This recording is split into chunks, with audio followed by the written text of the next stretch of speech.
Download your favorite apps with these quick and easy steps. Your TV's bezel and stand may look different than the one pictured, but this process is the same across most models.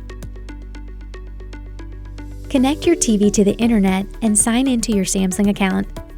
Press Home on your remote to open SmartHub, and let's look at apps.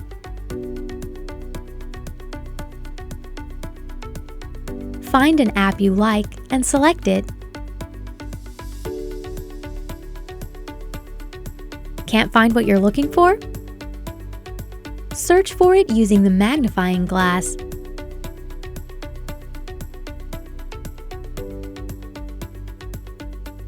Once you found the app you want, select it.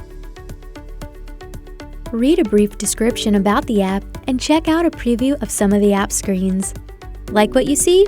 Install it. Like I said, quick and easy.